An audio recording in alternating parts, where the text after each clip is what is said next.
এরকম পাতলা রুটি কার না ভালো লাগে। তো আপনাদেরকে একটা ছিঁড়ে দেখাচ্ছি কত সুন্দর হয়েছে। এখানে আমি 1 কাপ নিয়েছি পানি। তো এটা হচ্ছে গরম পানি, এটা অবশ্যই গরম পানি নিতে হবে। তো এখানে 1 কাপ পানি দেওয়ার পরে স্বাদ মতো দিয়ে দিলাম লবণ, আর দিয়ে দেব 1 চামচ সাদা তেল। দিয়ে এখন তেল আর পানি লবণ একসঙ্গে মিশিয়ে নিতে হবে। আর যে কাপ দিয়ে আমি পানি দিয়েছি সেই কাপ দিয়ে এখন দু কাপ দিয়ে দেব ময়দা। তো ময়দাটাকে আমি চেলে নিলাম, অনেক সময় পোকামাকড় থেকে যায়, সেজন্য আমি ময়দাটা এইভাবে চেলে নিয়ে নিলাম। নেওয়ার পরে এখন একটা ডোয়ে পরিণত করে নেব। তো গরম পানি, সেজন্য এটাকে হাত দিয়ে আমি করলাম না করে এইভাবে আমি ডোটাকে তৈরি করে নিয়ে নিলাম। এখন একটু ঠান্ডা হয়েছে, সেজন্য হাত দিয়ে এটাকে একটা ডোয়ে পরিণত করব। তো আমার ভিডিওটা যদি আপনাদেরকে ভালো লাগে লাইক শেয়ার সাবস্ক্রাইব অবশ্যই করবেন। আর ফেসবুক থেকে দেখলে কিন্তু পেজটাকে ফলো করে দেবেন। তো এরকম নরম করে নিয়েছি, নিয়ে এখন 10 মিনিটের জন্য ঢাকা দিয়ে ঢেকে দিলাম। তো ফিরে এলাম 10 মিনিট পর। তো ডোটা দেখো অনেকটা কিন্তু নরম হয়ে গেছে। এটাকে আমি হাত দিয়ে আবারও এটাকে ভালো করে মিহি করে নিয়ে নেব। তো এখন হাত দিয়ে আমার মিহি করা হয়ে গেছে, দুটো ডোয়ে এখন পরিণত করে নেব। তো দুটো ডো আমার করা হয়ে গেছে, এটাকে ভালো করে শেপ দিয়ে নিচ্ছি। তো এভাবে দুটো ডোয়ে আমি ভালো করে শেপ দিয়ে নিলাম। নেওয়ার পরে এখন একটা করে ডো আমি রুটি বেলে নেব। তো এখানে প্রথমে একটু ময়দা দিয়ে নিলাম, দেওয়ার পরে এখন রুটিগুলোকে বেলে নেব।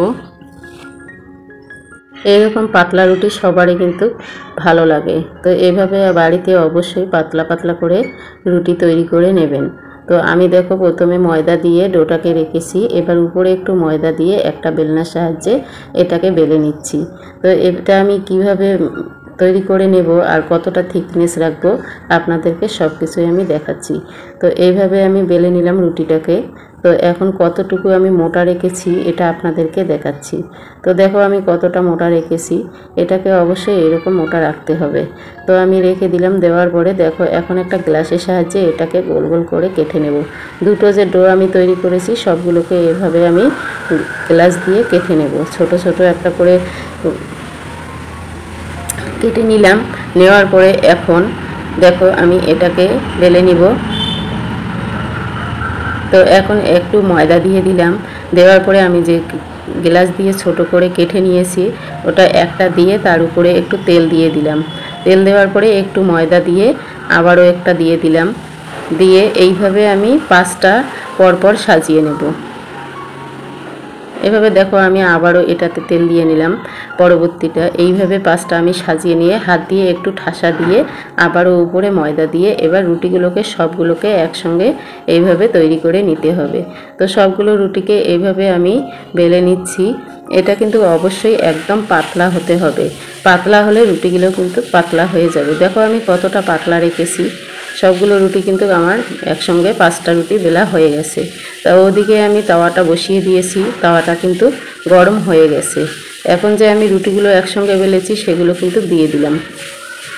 দেওয়ার পরে এটাকে উল্টে পাল্টে ভাজিয়ে নিতে হবে। তো এক সাইডটা আমি ভেজে নিলাম, অবশ্যই জালটা কম করে দিয়ে নিতে হবে। তো দেখো এখন ছেড়ে দিয়েছে, একটা একটা করে রুটি এইভাবে বেলে নেব। আর রুটিগুলোকে উল্টে পাল্টে এভাবে একটা একটা করে তুলে নিতে হবে। তো দেখো রুটিগুলো কত পাতলা হয়েছে। তো এবার আমি অপর দিকটাও এইভাবে তুলে নেব। দেখো কত সুন্দরভাবে উঠে যায়। তো এক সাইডটা আমি তুলে নিয়েছি, এবার অপর সাইডটাও আপনাদেরকে তুলে দেখাচ্ছি কত সুন্দরভাবে এটা উঠে যায়।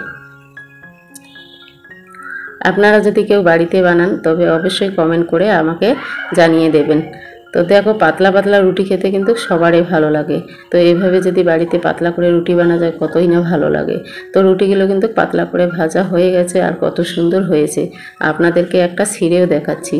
আমার ভিডিওটা ওয়াচ করার জন্য আপনাদেরকে অসংখ্য অসংখ্য ধন্যবাদ। তো আমার ভিডিওটা যদি ভালো লাগে অবশ্যই শেয়ার করে দেবেন। তো কতটা পাতলা হয়েছে আর নরম হয়েছে আপনারা দেখতেই পারছেন। আজকের মতো এই পর্যন্ত। Thank you.